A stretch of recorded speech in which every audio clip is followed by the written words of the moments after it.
hang out with Sherman and learn, or you could do a class yourself and talk to everybody about Sherman, regardless of your age or whatever else. Or you could come out and say, I just want to talk about Sherman. That's fantastic. But he has his own schedule. So you've seen me with him. He cooperates, sort of.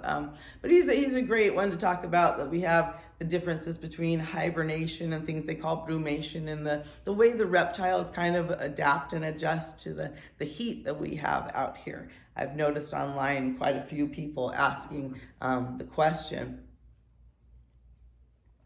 either to myself or in some of the groups that I follow, is, well, when do the snakes go away?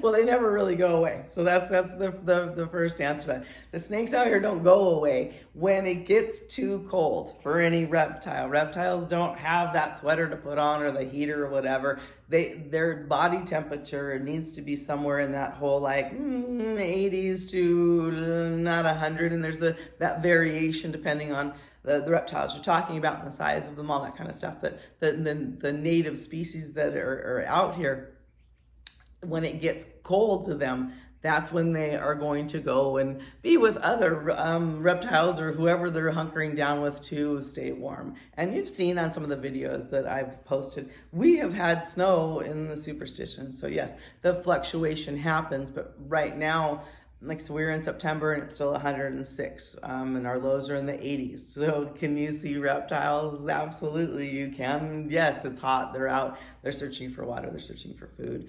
For sure. So that's something you're going to watch, and I'm always posting about the temperatures. So I would like you to that's more of the rhythm to pay attention to. Is it's not so much I can tell you a specific month or a specific day or time. It's more of the temperatures on how we flow, and the natural rhythm with who you're going to see and how often and when you're going to see them, or whether you're going to see an animal or creature in the daytime or not. If it's 106 out, no, you're not going to see it. Really, any of us, you're not going to see out there, nor should you.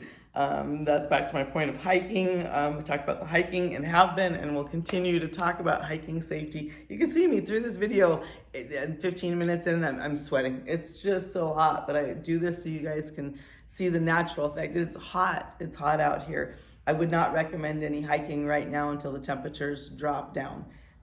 When you start your day in the 80s and ramp up into the hundreds and only drop down into the 80s again, that's a lot on your body. There's a lot of dehydration. That's why you're seeing me, besides the output of talking and the energy of doing this, just being someplace that is so dehydrating naturally. Water. So no, absolutely not. When I'm done with this video, I'm going to go drink about another gallon of water, and I'm going to go lay down actually for the rest of the day. As part of the also being mindful about your health when you are in the climate that you're in, and how your body adapts to it, and how it responds to it. And so because I am someone who has had if definitely heat, hydration, I don't know if you call it stroke, I've had some serious issues throwing up in the heat and stuff. I don't like to be out in this extreme stuff for very long. I don't like what it does to my body, and it feels like it zaps me really quick. So no, after this video, I'm going to be putting this away and going back inside. So yeah, I hope that caught us all up on everything that's going on. Give me a shout out.